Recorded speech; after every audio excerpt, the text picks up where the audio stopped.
कोई खास चीज जिसका हमें बहुत ख्याल रखने की जरूरत हो इस दौरान, क्योंकि 9 दिन में बहुत सारे लोग हैं जो नहीं जानते कि विधान क्या है, कैसे पूजा करनी है। कई बार मैंने कहा ना कि कुछ स्टूडेंट्स हैं, कुछ बुजुर्ग हैं, कोई बीमार है, वो कैसे माँ को प्रसन्न कर सकता है और लाभ ले सकता है।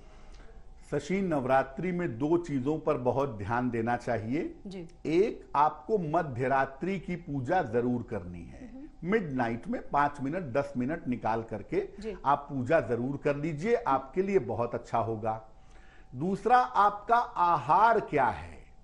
देखिए, जो व्रत रखते हैं वो तो सात्विक भोजन करेंगे ही, या फल खाएंगे या जल पिएंगे, वो सात्विकता मेंटेन करते हैं सामान्यतः।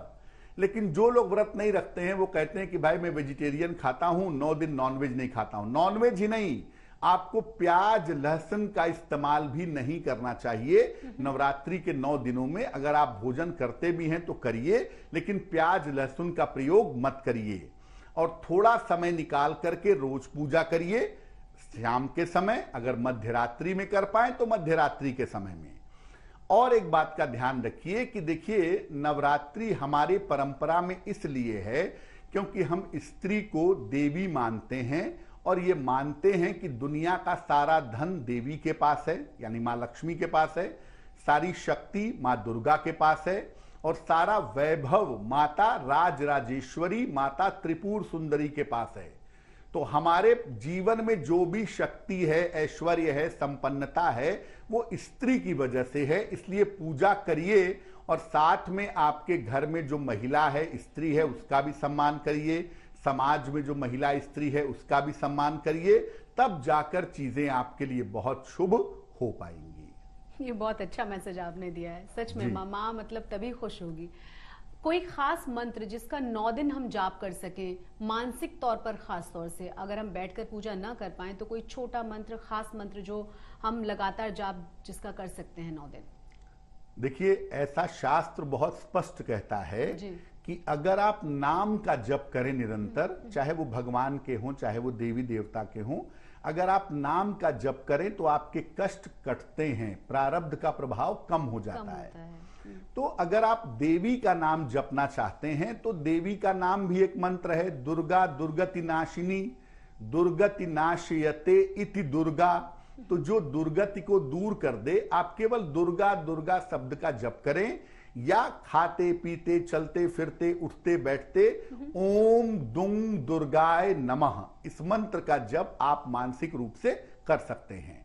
और अगर आपको बहुत शक्ति चाहिए, बहुत ऊर्जा की जरूरत है, आपको लगता है कि संकट बड़ा है और ताकत चाहिए, तब आप ओम ऐं ह्रीं क्लीं चामुंडाय विच्चे, ओम ऐं ह्रीं क्लीं चामुंडाय विच्चे, इस मंत्र का जितना ज्यादा से ज्यादा आप चलते फिरते जप करते रहेंगे, उतना ही ज्यादा आपके लिए शुभ होगा।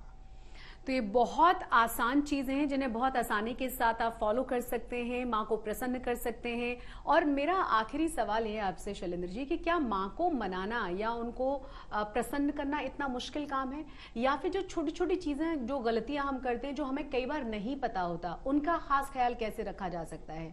क्योंकि बहुत सारे लोगों को नहीं पता कि विधि विधान क्या है, पूजा कैसे करना है। जैसे आपने कहा कि प्याज लहसुन ना आप इस्तेमाल करें, तामसिक भोजन है, आप जितना हो सके उससे दूर रहें, और ऐसे कोई छोटे छोटे एहतियात हम सब आम जनों के लिए। देखिए, पहली बात यह है कि माँ से हर बच्चे का जुड़ाव बहुत ज्यादा होता है जी। इसीलिए हमने ईश्वर को माँ के रूप में प्रकट किया, माँ के रूप में हम ईश्वर की पूजा करते हैं। और देखिए, माता की जब आप पूजा करते हैं तो आपको सिर्फ सात्विकता का ध्यान देना है जी। क्योंकि माँ रूल्स एंड रेगुलेशंस के चक्कर में नहीं पड़ेंगी, वो केवल आपकी भक्ति और आपकी भावना के आधार पर चलेंगी। तो एक तो आपका आहार सात्विक हो, आपके विचार सात्विक हो, और महिलाओं के साथ, स्त्रियों के साथ आपका व्यवहार बेहतर हो। अगर इन चीजों का आप ध्यान रखें और माता के प्रति समर्पित हों, उनके नाम का निरंतर जप करते रहें, तो आप अपनी कोई भी मनोकामना पूरी कर सकते हैं।